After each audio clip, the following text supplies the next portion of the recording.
Australian scientists have spent the last 12 years tinkering about in their laboratories, slaving over their Bunsen burners in the hope that they may one day come up with a super grain with the potential to battle Australia's chronic disease crisis. And it appears all that hard work has been worth it. The CSIRO has developed a super grain which promises to reduce the risk of numerous cancers and other diseases. To explain more, we're joined by Dr. David Topping from the CSIRO and dietitian Melanie McGrice. Good morning to you both. Good morning. Thanks for joining us. David, maybe we could start with you. Yes. She's laughing already. What is a super grain? Well, it's a name that's been given by publicists, but to this particular grain, which we believe to be a world first. It's a new type of barley, which we didn't, the colleagues in Canberra did. They bred this new barley with the specific aim of trying to reduce the risk of very serious diseases that affect Australians. When you say you've bred this new grain, hasn't been genetically modified? It does contain a change in its genetic makeup, but if you mean it's a GMO, no, it isn't. Well, what's the difference? Yeah. Well, it's the technology that's used to breed it. GM means that you either silence genes with a specific agent or you transfer them. This was bred using the traditional methods that are used in Australia to get new grains. All right, we talk about these superfoods and grains and why they're so important and why fibre is so important, but explain to us, what does fibre do in the body and why can't we live without it? Well, we can't do without it and our bacteria can't do without it either. Fibre is very, very important for human health and its importance is becoming emphasised more and more. First of all, it keeps us regular, and that's tremendously important. Constipation is a very serious problem, so just by being indigestible, fibre helps with regularity. Fibre can also assist in lowering cholesterol, that's the soluble fibre. So the insoluble fibre helps with regularity, the soluble fibre helps with controlling glucose metabolism, lowering cholesterol. And this super grain, this Barley Max, has more of it? Barley Max has about twice as much as ordinary grains. But it also has a different type of fibre, which we call resistant starch. Now, starch is the white stuff in bread. We digest it. It raises blood glucose when you absorb it, of course, it's a problem with diabetes. But it goes to the muscles and provides us with energy. What we're beginning to understand is that some of that starch needs to be indigestible. So people at low risk of serious diseases eat this resistant starch, which is virtually absent due to very efficient food processing. So the Barley Max, we call it, has about 5% resistant starch, which is makes quite a significant contribution when you don't get any. And the difference between resistant starch and the other fibres is it doesn't feed you.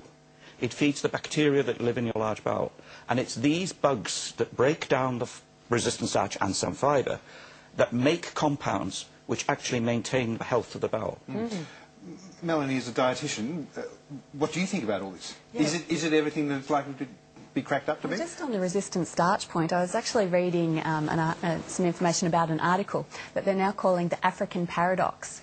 And what this African paradox is that they found that black South Africans had a lot lower level of colon cancer than the white South Africans. And they looked into, well, why is this? And it's because the black South Africans actually eat a lot of cold porridge, and that's really high in resistant starch. And because I went over to South Africa earlier this year, it's true, you know, it's what a lot of the black South Africans eat over there on a daily basis. So it's certainly something that, that we do want to be having more of in our diets. What's the daily allowance? How much should we eat and in what forms does it come in?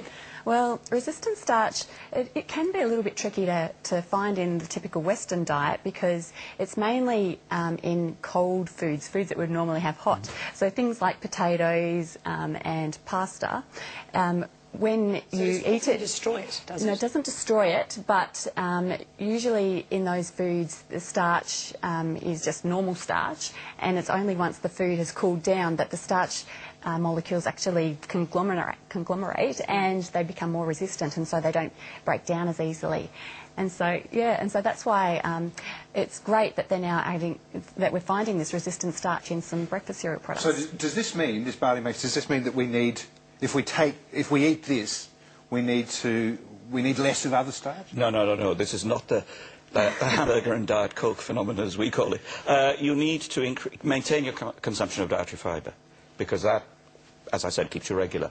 But what we're looking to do is increase the content of resistant starch in foods. And in the case of Barley Max, what happens is the plant makes two forms of starch. One, say, it's gelatinous when cooked, and it's very easily digested. It makes another form, a similar sort of molecule, which is very resistant to digestion. What our colleagues at plant industry have done is they've blocked the synthesis of amylopectin, that's the gluggy one, and made the grain higher in this potentially resistant starch. Melanie's quite right. Cooking does alter it. The beauty of the Barley Max is that the resistant starch is maintained. And I should point out we've spent over 10 years validating that this concept works in terms of resistant starch. But I should also point out that we have no proof as yet that it will lower the risk of colorectal cancer. But what Melanie says is quite right. There is this African-Australian paradox. You know, we eat a lot of fibre. We get these problems. Africans don't. I should also point out that the grain, that, as we bread it, is higher in monounsaturated fats. It's got a fair amount of protein in it, antioxidants, low in sodium. So it's ideal for kids, actually, as well as for adults. All right, Sorry, just as another comment to that question, is that Australians hardly ever eat breakfast anyway. You know, a third of adult Australians don't eat breakfast on a regular basis. And eating breakfast itself, that's usually the most high fibre meal of the day. And so many of us are missing out on that. So from a dietitian point of view, we actually just want people to be eating breakfast rather than replace. Yeah, exactly. Look, let's also plug the CSIRO here. What an amazing organisation.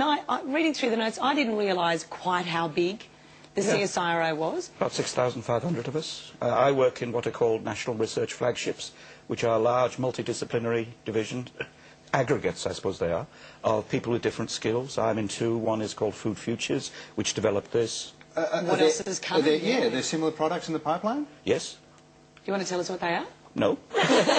I can't because these products are made by a commercial company based here in Melbourne, and we've licensed the concept to a company called Osgrains, who have in turn licensed Popino here in Melbourne. But we are developing other grains, particularly high amylose wheat, because most people eat wheat products, and we've actually tested that in animals, and it seems to work. So we're now actually breeding it in the field. It's very exciting, isn't it? Are they any more difficult to grow? Well, I'm not an agronomist. My colleague Matthew Morrell will be able to tell you more about that, but apparently this stuff is drought resistant. It grows well, and in fact they've changed its capacity to grow so that in fact you can grow more of it per unit area. It doesn't seem that there's much of a penalty. Do you want to have a taste of it? Well, I should, because it's got fruit in it, so I'm being selective in. Always the big question with these things is, how does it taste? There you go. Try it.